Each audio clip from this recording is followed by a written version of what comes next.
Bienvenue à tous dans notre émission, aujourd'hui divisée en deux parties. La première partie sera consacrée au lancement du bilan synodal par le diocèse de Papeete et la deuxième partie sera consacrée au lycée Sacré-Cœur de Taravao. Voici tout d'abord une présentation du bilan synodal de Papeete. Nous fêterons en effet le 29 novembre prochain le 25e anniversaire du synode de 1989. Le Père Joël Oméran, le coordinateur de ce bilan synodal, nous en dit plus.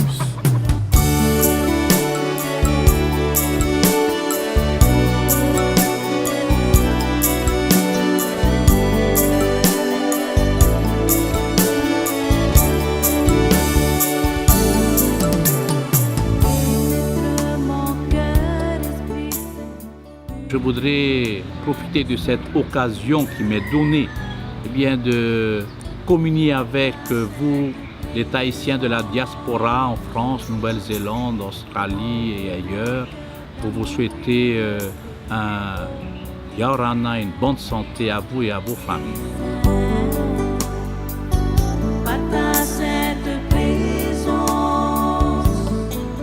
Le sujet d'actualité de notre diocèse est surtout le bilan du synode de 1989.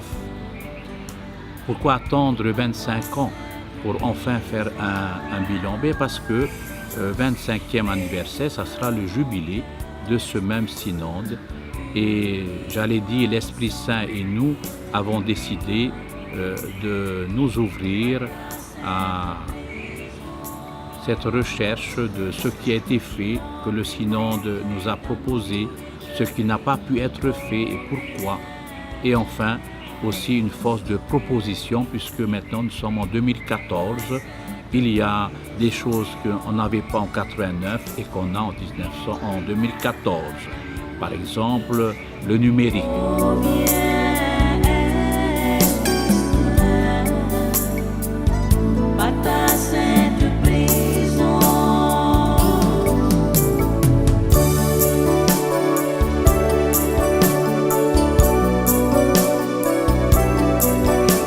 À partir du dimanche de la Pentecôte, nous allons ouvrir officiellement ce bilan synodal, le bilan spirituel, mais synodal parce que ce bilan enveloppe tous les aspects, aussi bien spirituels que familial, que social, que sociaux, et les aspects qui touchent la jeunesse, la famille, le couple, la personne, le développement de notre pays.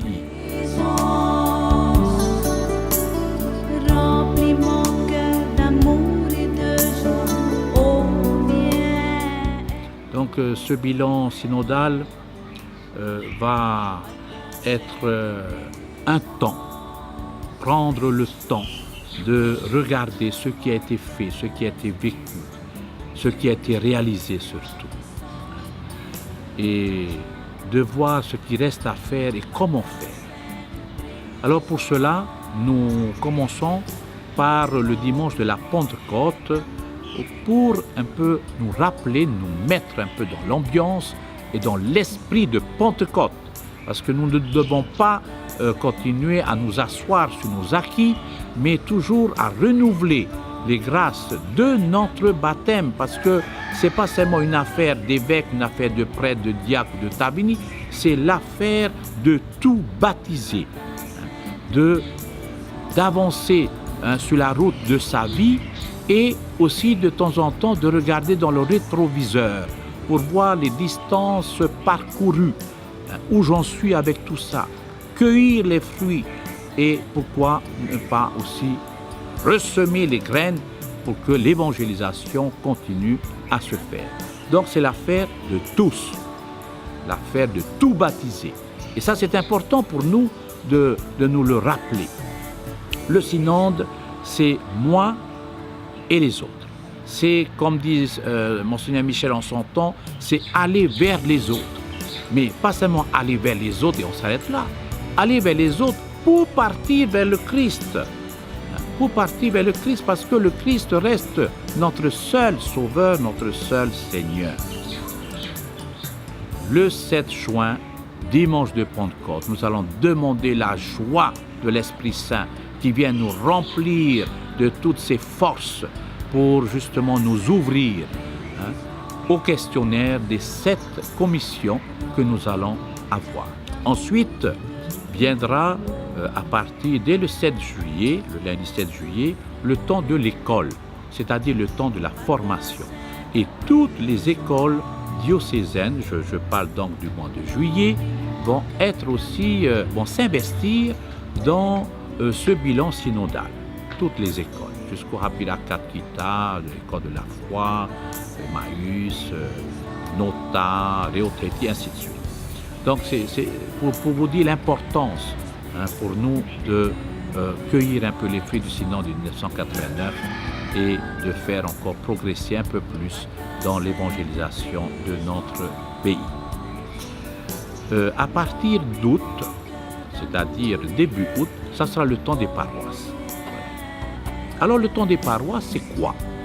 Eh bien, le temps des paroisses, c'est inviter les commissions à venir dans les paroisses, que les curés, les diacres, tous les responsables de paroisses, de mouvements, qui seront appelés à être des moteurs de cette réflexion, les moteurs, des leaders.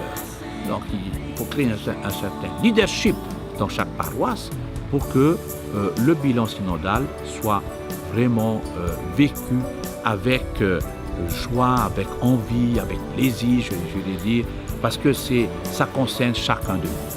Ça me touche moi comme ça te touche toi.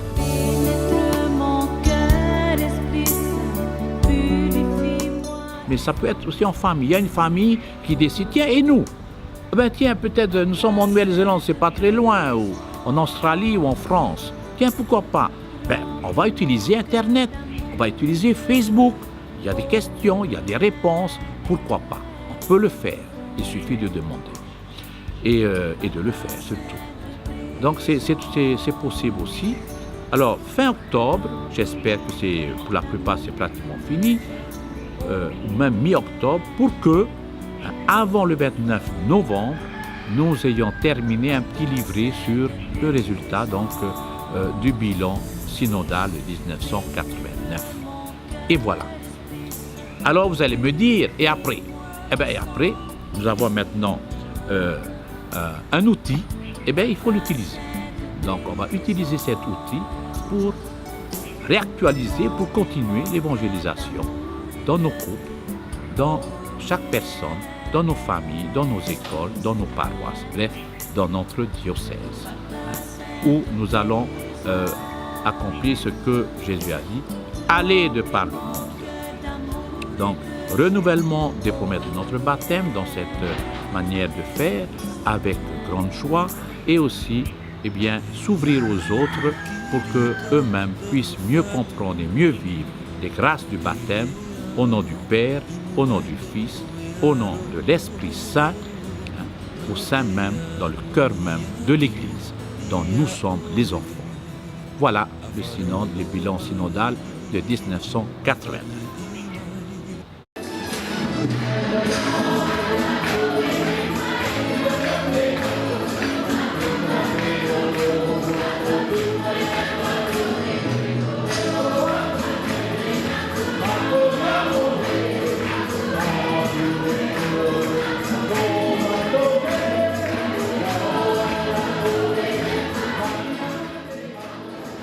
Lorsque Monseigneur Michel est devenu évêque, il avait à appliquer le Concile de Vatican II. Et certaines personnes lui ont conseillé qu'un bon moyen, ce sont les synodes, de façon à impliquer tout le monde dans le renouveau de l'Église. Et il y a eu une atmosphère extraordinaire. Bon, ça a été préparé pendant 7 mois par le Père Baronnet. Et là, on se retrouvait à Sainte-Thérèse tous les soirs, 3-4 jours de suite.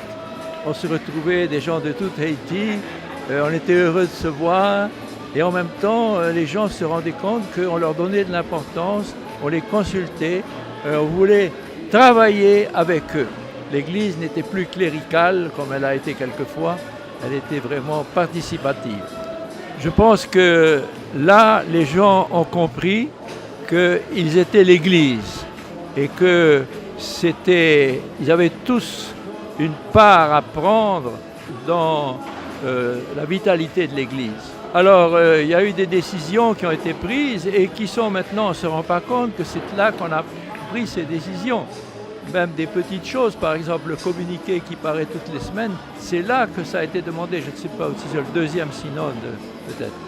Et par exemple, autrefois, dans les fêtes catholiques, les kermesses, on buvait de l'alcool, il y avait des gens qui étaient ivres, enfin c'était... Et le synode a dit, plus d'alcool dans les fêtes catholiques. Oui, des choses pratiques comme ça qui ont été appliquées. Malheureusement, il y a eu aussi des choses qui n'ont pas été appliquées pour deux raisons. Parfois, c'était des choses un peu utopiques et qui ne vont pas marcher. Parfois aussi parce que personne s'est appliqué à les faire, à les lancer. Et il y a des commissions où presque tout est passé, d'autres non.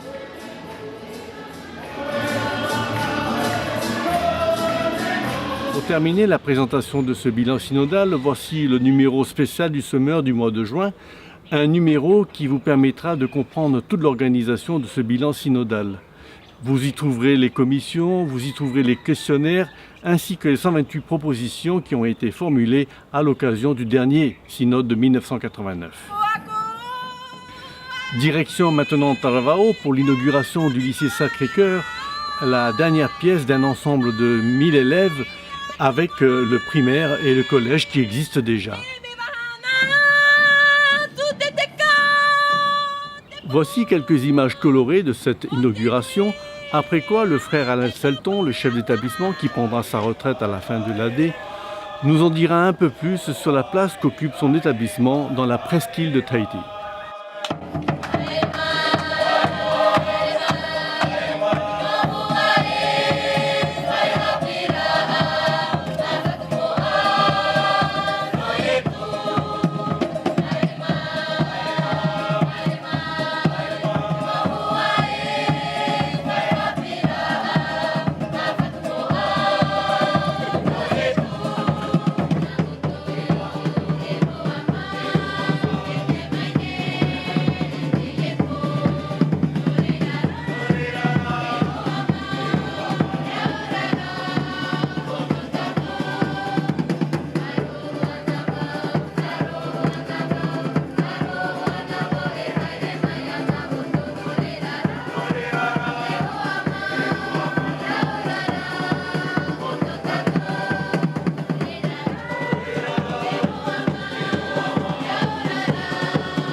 En fait, c'est un lycée qui existe déjà depuis 3 années, puisque la première promotion pour le baccalauréat se présentera cette année. Donc nous avons 3 classes de terminale, même 4 avec une terminale professionnelle en section MEI. Alors, d'où est né ce projet? Il faut de la continuité, je pense, dans la gestion aussi des établissements. Bon, j'ai eu la chance d'être de nombreuses années à la tête de l'établissement et de travailler avec une équipe qui était motivée et qui a été très créative au niveau pédagogique. Et donc on a mis en place tout un tas de projets au niveau du collège. Puis à un moment, il a fallu diversifier les offres de formation parce que au niveau des 5e en particulier, il fallait quelque chose d'adapté à ceux qui sont en échec scolaire. Nous avons donc ouvert une section CETAD avec 2 options, une plus pour les garçons et une plus pour les filles, qui fonctionne maintenant depuis 10 ans. On a célébré cette année le 10e anniversaire. Et je suis très heureux de cette création parce que un grand nombre d'enfants qui étaient en échec scolaire, on leur a remis le pied à l'étrier et ont suivi des études de bac pro par la suite, et beaucoup ont lancé des entreprises, et enfin ils ont fait leur chemin dans la vie, ils ne sont pas en échec, sur le bord du chemin.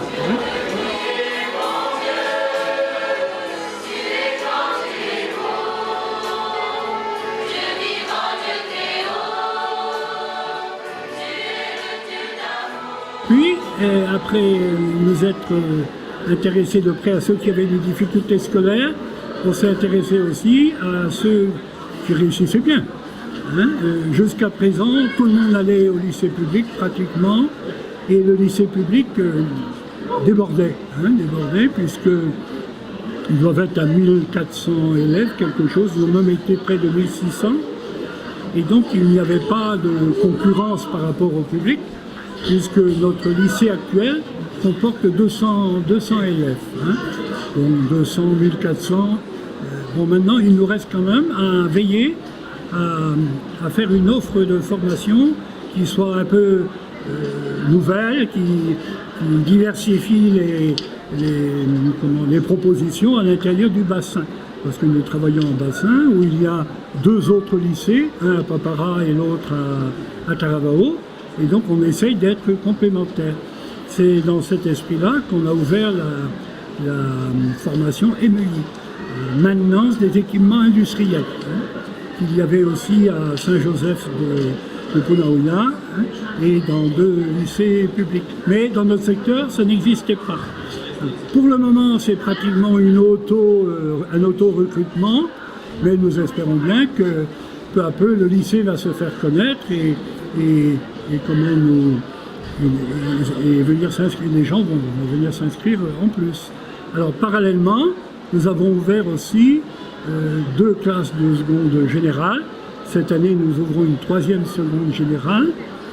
Et en première, nous offrons les grandes options classiques du bac général, c'est-à-dire lettres, L, ES, économique et social, et sciences, S. Voilà.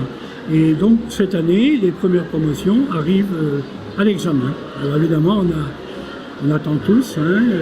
On ne va pas vendre la peau de l'ours avant de l'avoir tué, mais tout le monde espère que les résultats seront au moins corrects pour booster les équipes qui s'en occupent et favoriser aussi la renommée de l'établissement dans le secteur. Le cœur de la mission éducative, c'est quand même la pastorale. Oui, alors ici au Sacré-Cœur, la pastorale est une de nos préoccupations majeures, pour ne pas dire la préoccupation majeure. Beaucoup de propositions sont faites, la pastorale débordant largement la simple catéchèse, par tout un tas d'activités qui créent une ambiance évangélique dans l'établissement. Toutes les campagnes qui sont menées au moment de l'Avent, au moment du carême, toutes les opérations d'entraide à l'intérieur des classes, entre ceux qui ont plus de facilité et d'autres moins. Tout ça fait partie de la pastorale. Les spectateurs qui se tournent vers la presqu'île découvrent dans sa partie centrale la montée du plateau avec les vaches, les prairies. Ensuite, sur les 2 côtés, donc à l'est, le village de Tautira. Le village de Tautira avec ses petites maisons de pêcheurs. À l'ouest, la vague de la célèbre vague de Taupo. Mais ce qu'il y a aussi, ce qui attire et retient notre attention, au cœur du vitrail, nous voyons 2 personnages au centre qui posent notre regard bienveillant. Tout d'abord, un petit peu à gauche par rapport au centre, le père Jean-Marie Delaney, dans une présentation inédite, rajeuni. Cela nous rappelle nos racines éducatives. Jean-Marie Delaney, le fondateur des Frères de l'Instruction chrétienne, 1780-1860.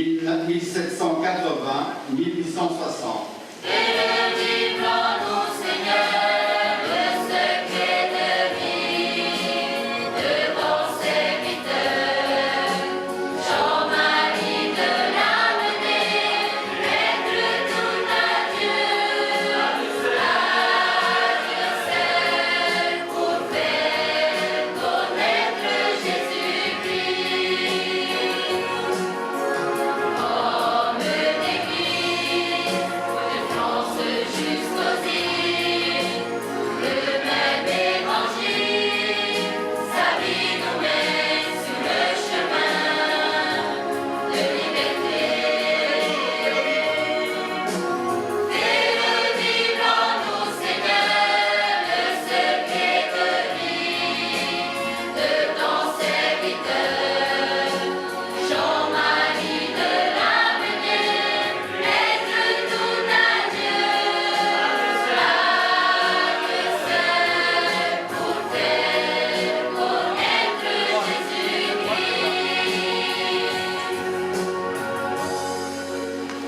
cette année, on a inauguré une manière nouvelle de faire qui responsabilise les grands. C'est-à-dire qu'on a confié au terminal l'accompagnement de quelques classes de 6e. Ils sont bien sûr drivés dans cette action et ça les fait grandir. Et le fait d'avoir à témoigner les fait aussi grandir dans leur foi. Et ça c'est nouveau cette année. C'est assez émouvant parce qu'on a eu par exemple, j'ai photographié un élève de terminale remettant en début d'année le Nouveau Testament à sa petite sœur de 6e. C'est des images fortes du passage de l'ensemble de la pastorale sur l'ensemble de l'établissement. Nous rêvons d'un lycée où il fait bon vivre, où l'espace nous est consacré, un lycée qui respire la sérénité, où l'ambiance est favorable à nos études, où la violence n'a pas sa place.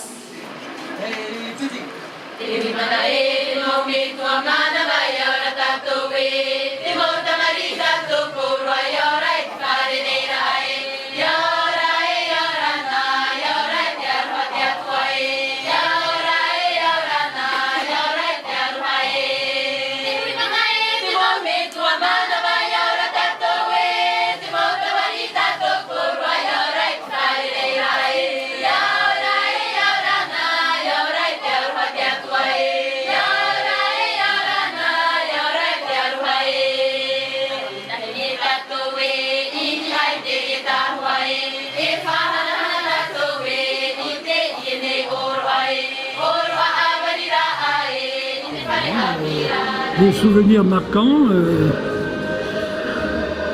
il y a des choses très heureuses, des travaux d'équipe, des réalisations communes, des fêtes, des réalisations pédagogiques qui m'ont beaucoup marqué et qui ont boosté l'équipe aussi. Et on a vécu des drames aussi. En 21 ans, tu imagines bien qu'on a côtoyé la vie et la mort. Et il y a eu des choses très dures à vivre et nous sommes efforcés d'accompagner les gens dans leur deuil aussi. Il y a eu des choses terribles. Voilà. Des souvenirs. Parfois, je me promène dans la propriété et j'imagine ma première promenade et ma promenade actuelle. Ça a changé le pays. Il y a beaucoup de choses qui se sont créées d'année en année. Et si au départ, il n'y avait pas un plan directeur, quand tu relis, quand tu regardes dans le rétroviseur, tu dis finalement tout ça se tenait et on aboutit à une réalisation comme celle de ce soir, ou un aboutissement si tu veux. Maintenant que nous existons, il faut vivre.